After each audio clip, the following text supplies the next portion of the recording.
bi hasidiya anin karambaliya anin taunteya min be lonna kunda wala ka dol dum fam nsa fa karanna kunda wala ka mol dol dum e katara sufiol nenkan e be kajafle be tumula tumir jawala e ko sufiya man ke dinadi e go sufiya man tra muslima ya kono ni lafta ala nyinin kala munam sufiyati al ma faham barali ala nalbe tawkan anin bala firin kensa modron bari milikalu nyatan ka ya wolto mol fa wollon second sa fo fa nyul musufiol leti bara atul milike no maji atul fa wol musufiol leti min sufiya man ke dinati alga sufiya alga describe nyamen kan ndol ni kuma ka don la alfa wala folota wala jannin bi sufiol alka futa wol mal kene ni moye fenden di min sufiya ko min mantara je ni bo bayla o bay bar kallo ka fa sufiya man ke dinati sufiya man ke misilme yade sufiol munafiqol le sufiol mu wulo le dal al hakuba ni nasi fal namun dañu bala ferun kulubali hadi because ikamil kuma ni sufiol wandi alfaliya sufiya mu ala badolde sufiya mu ala to finkonde sufiya ma kaso nyinna ke ngani yo senyande ke le badol wuli ala kamma ka ala to finkon kaso nafilola sufiya mu nyinati say nin sufiya kono mune kila la hadiso ni ala alqur'ano wali bayide dino kata kolaya ani lamfunta ya mi alanko katolo kolaya tami lamfunta imo ala batu sifano ka fani ke nyala nin ka wirdo like ka ala to fin kon ke ngani yo senende muslimol kam sufiyo lam fam e ka ni benda dula da fam mo bugale be jumala tambindi e se fam jimo be ni mol benda ka fo kono italo no jumala mu nyiti fa warate la kuoto bar bi mil gotol mu ustaz kunna asiyate kono baake e gotol mu karanna le tatas arabu dule nata ha sidiya be fari sonno mo kono fantika tika yando be fari sonno mo kono kuriya be fari sonno mo kono nafiya be fari sonno e ka ban alquran ayol ni hadiso le mil be lankene mari fendam fo la nidiya kan doron e de kana lo ko ga wandi alfa le soso wala en ve ka ala la soso kila sallallahu alaihi wasallam sufiol gani ika fere min keten kata ka ala fin kon be nafilol kala iba fula ba kalwal kila sallallahu alaihi wasallam na ali nyinin ka janni annabi ya mu ka jiya kan fan aka muneke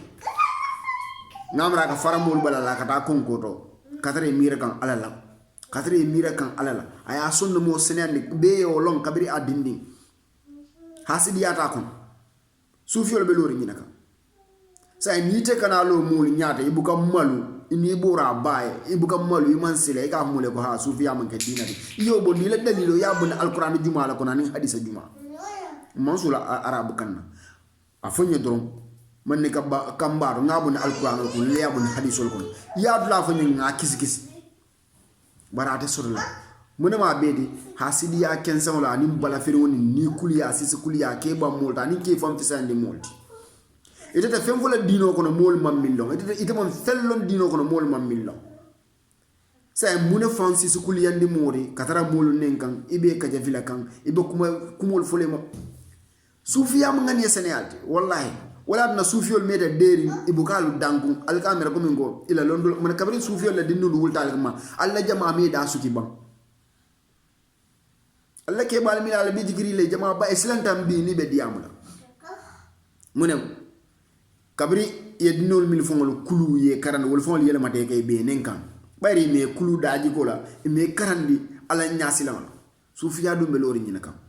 sufiyol la hanira taliba han alquran ayekli na wala karan na wala tanka aka ala nyasi la soda ko ako barale kulu beje fo majjo beje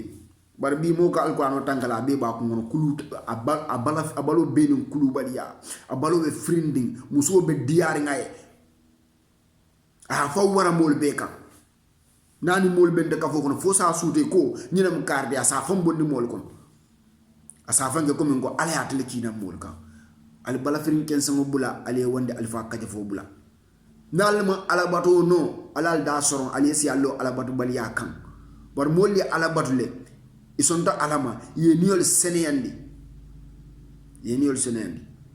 o ko lambe ko kum fala mine ka fu mo le saje se fani abado fana fu mo le sabe ha mo man fi sa moti janni bi da kariya yeso duwala ifon ake ala la dani fana ala dan tonya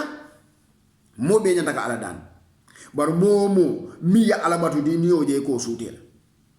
ite na man kele sal watu lulot iman fenno o fonga kole yam moliye kodi moliyo kele itambita wala ye nafilo laje wirdo laje ya alabatu sonta ale ye nyaaja ke ale wali ala dani ini mo ka ben silo ga ne ga en so duwala e duwe je ima wuli wo min kam ye wuli ye mo wala ko ye nyina suute nyi suti ara ala nyinka ala batu pura e duwe e ka fo ko ha mo ma nyina o kele ni ya dundi ke ga hawan telma fa mo xanata mo ya duwa nyino ba jandi bi da mo ya duwa nyino e fo ala dan wala munti afonka ala dan ha ala be minna duwa jabile jumale wolo bayri ustaz mol buga mol walen kadete ya duwa nya da duwa nyino la wala hasidiya be fe nyola ni lafta wala be suta nya jale kala ibe sonna ala ele do ko wala ye ko di dunya